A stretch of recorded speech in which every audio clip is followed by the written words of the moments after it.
Bienvenidos una vez más a El Comentario, un programa realizado por Agustín Sancho Cubero. Este programa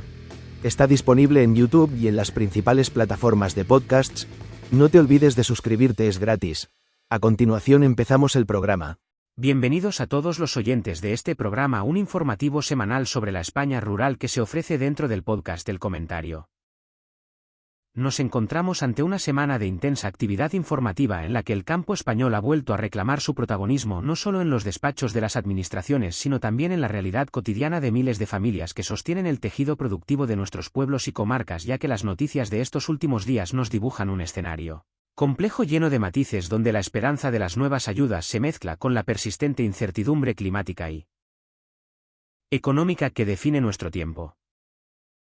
Comenzamos este largo recorrido por la actualidad poniendo el foco en la respuesta institucional ante las catástrofes naturales que han golpeado recientemente el Levante y el sur peninsular, porque la Unión Europea ha dado un paso decisivo en los últimos días para flexibilizar el uso de los fondos destinados al desarrollo rural con el objetivo de paliar los daños causados por las tormentas y las inundaciones que todos tenemos en la retina, y es que desde Bruselas llega la confirmación de que los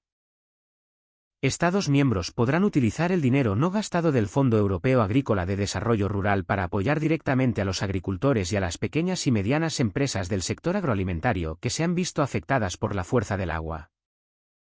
Esta medida es de una trascendencia vital porque permite movilizar recursos que ya estaban asignados pero que corrían el riesgo de perderse o de no ejecutarse con la rapidez necesaria, y ahora se podrán redirigir para la reconstrucción de infraestructuras agrarias, para la reposición de maquinaria y para inyectar liquidez en unas explotaciones que han visto como su capacidad productiva quedaba arrasada en cuestión de horas, lo que supone un balón de oxígeno para muchas cooperativas y agricultores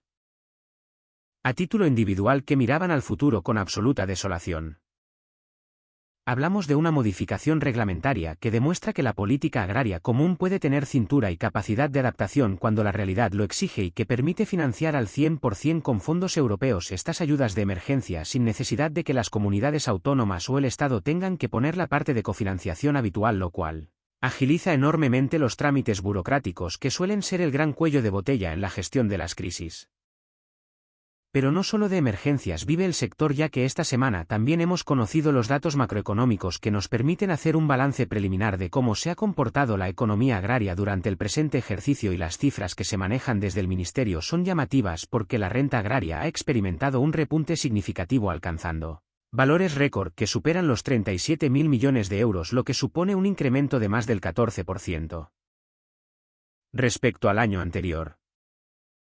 Estas cifras, que a primera vista podrían invitar al optimismo desmedido, deben ser analizadas con la lupa del periodismo riguroso, porque aunque es cierto que el valor de la producción vegetal ha crecido impulsado por unos precios que se han mantenido altos en origen, también es verdad que los costes de producción, aunque se han moderado, siguen estando en niveles muy superiores a los que teníamos antes de la crisis inflacionaria y de la guerra en el este de Europa, por lo que el margen de beneficio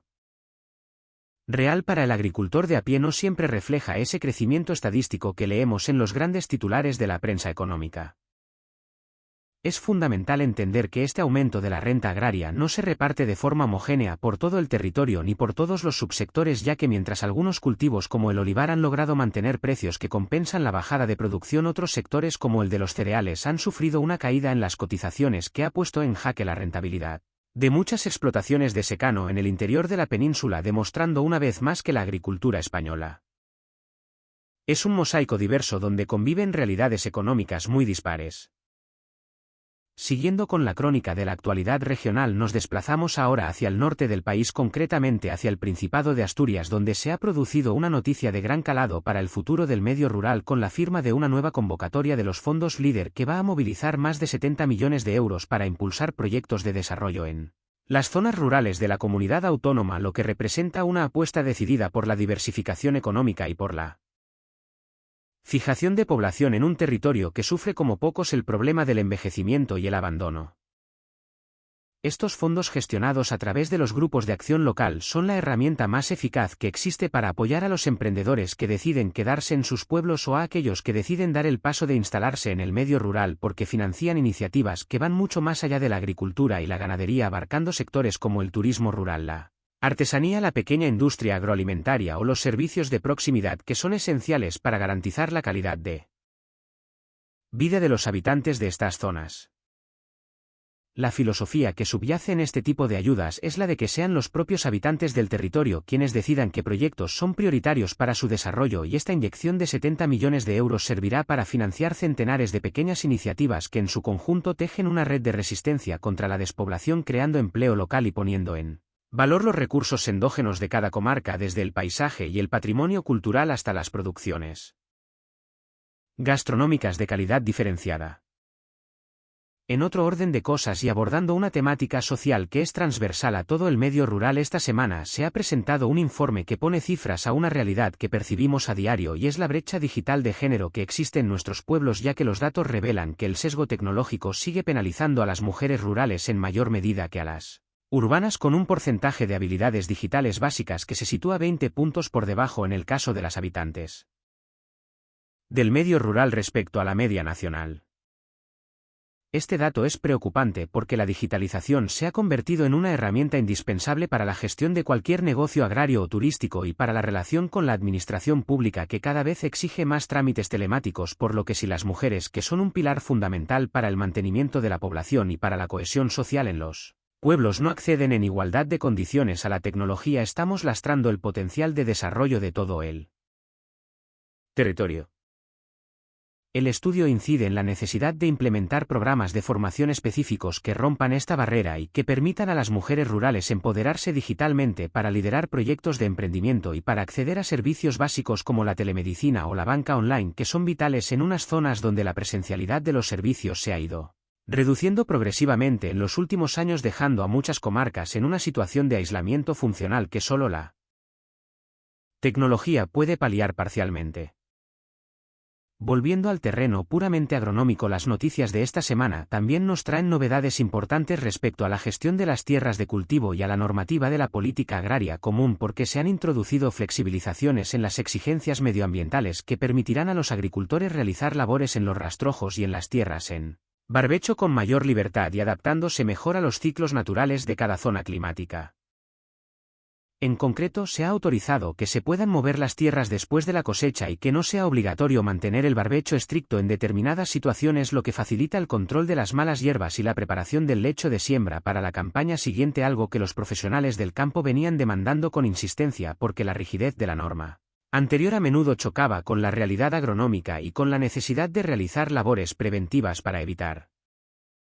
plagas o para mejorar la estructura del suelo. Esta medida es un ejemplo de cómo la administración empieza a escuchar la voz de los productores, que piden que la sostenibilidad ambiental no esté reñida con la viabilidad agronómica de las explotaciones y que se permita al agricultor utilizar su conocimiento del medio para tomar decisiones técnicas sobre cuándo y cómo labrar sus parcelas sin tener que estar pendiente de un calendario burocrático que no siempre coincide con el calendario que marca el cielo y la tierra. Y hablando de clima y de cielo, no podemos olvidar que la sequía sigue siendo una amenaza latente en gran parte del arco mediterráneo y en el sureste peninsular, a pesar de las lluvias torrenciales que han caído en puntos concretos, porque el déficit hídrico acumulado es tan grande que una semana de lluvias no soluciona el problema estructural de falta de reservas, y por ello el Ministerio ha procedido al pago de nuevas ayudas destinadas a los productores de frutos de cáscara como el almendro, el avellano o el algarrobo, que han visto mermada su cosecha de forma drástica por la falta de agua durante el último ciclo vegetativo. Estas ayudas, que suman varios millones de euros y que llegan a miles de beneficiarios, son un parche necesario para evitar el abandono de unas plantaciones que cumplen una función ecológica insustituible en la lucha contra la erosión y la desertificación, ya que el almendro y otros cultivos leñosos de secano son a menudo la última barrera verde antes del desierto en muchas zonas de Almería, Murcia y Alicante, donde la agricultura se convierte en una actividad heroica de resistencia ante unas condiciones climáticas cada vez más adversas. El sector de los frutos secos en España es líder mundial en calidad y en seguridad alimentaria, pero se enfrenta al reto de competir en un mercado globalizado con producciones que vienen de otros continentes con costes mucho más bajos y con normativas medioambientales más laxas, por lo que el apoyo público en momentos de crisis climática como el actual no es un subsidio, sino una inversión estratégica para mantener la soberanía alimentaria y para preservar un paisaje que es patrimonio de todos. Cambiando de tercio y mirando hacia el sector ganadero, la semana nos deja también titulares relacionados con la sanidad animal y con el control de enfermedades que siguen preocupando a los ganaderos, como la enfermedad hemorrágica epizootica o la lengua azul, que obligan a mantener unos protocolos de vigilancia y de vacunación muy estrictos que suponen un coste añadido y Una carga de trabajo extra para las explotaciones que ya de por sí andan muy justas de rentabilidad y de mano de obra. Las autoridades sanitarias insisten en la importancia de no bajar la guardia y de colaborar en las campañas de saneamiento porque la sanidad de la cabaña ganadera es la llave que abre las puertas de los mercados internacionales a nuestros productos cárnicos y lácteos que gozan de un prestigio excelente fuera de nuestras fronteras gracias precisamente a los altos estándares de calidad y de control que se aplican en toda la cadena de producción desde la granja hasta la mesa. En este sentido es relevante destacar el esfuerzo que están haciendo las organizaciones de productores para comunicar a la sociedad el valor del trabajo ganadero desmintiendo bulos y falsas creencias sobre el impacto ambiental de la ganadería y reivindicando el papel de los rumiantes en el mantenimiento de los pastos y en la prevención de incendios forestales, una labor de limpieza del monte que sería impagable si tuviera que hacerse con medios mecánicos y que el ganado realiza de forma natural, transformando recursos vegetales no aptos para el consumo humano en proteínas de alto valor biológico. La actualidad de la semana también nos lleva a reflexionar sobre el relevo generacional, un tema recurrente pero que cobra vigencia cada vez que se publican datos sobre la edad media de los titulares de explotación que sigue siendo preocupantemente alta y que nos alerta de que en la próxima década vamos a asistir a una jubilación masiva de agricultores y ganaderos sin que esté garantizado que haya jóvenes suficientes para tomar el testigo y continuar con la actividad. Por eso iniciativas como las que hemos comentado de los fondos LEADER o las ayudas a la primera instalación son tan importantes, aunque los expertos coinciden en que el problema no es solo económico sino también de prestigio social y de acceso a servicios, ya que para que un joven decida quedarse en el pueblo no basta con darle una subvención para comprar un tractor, hace falta que tenga acceso a una vivienda digna, a una conexión a Internet de alta velocidad, a una oferta cultural y de ocio y a unas escuelas y centros de salud cercanos para sus hijos. El problema de la vivienda en el medio rural es paradójico porque mientras vemos casas cerradas y en ruinas en muchos pueblos, no existe un mercado de alquiler dinámico ni oferta de vivienda asequible para los nuevos pobladores, lo que se convierte en un freno para la llegada de familias que estarían dispuestas a cambiar la ciudad por el campo pero que se encuentran con la imposibilidad de encontrar un techo donde establecerse, y este es un reto que las administraciones locales y regionales deben abordar con urgencia mediante programas de rehabilitación y de movilización del parque de viviendas vacío. En el ámbito de la innovación, esta semana hemos conocido proyectos fascinantes que se están desarrollando en el corazón de la España rural y que demuestran que el campo no es el pasado sino el futuro, porque se están aplicando tecnologías de inteligencia artificial y de Big Data para optimizar el riego, para monitorizar la salud de los cultivos mediante drones y para gestionar las explotaciones de forma más eficiente, ahorrando insumos y reduciendo la huella de carbono de la actividad agraria. Empresas tecnológicas nacidas en pueblos pequeños están exportando soluciones punteras a todo el mundo, demostrando que el talento no tiene código postal y que desde un municipio de 500 habitantes se puede innovar y competir en la economía global si se tienen las herramientas y la conectividad adecuadas, lo que abre una ventana de esperanza para la diversificación del tejido económico rural más allá del sector primario tradicional.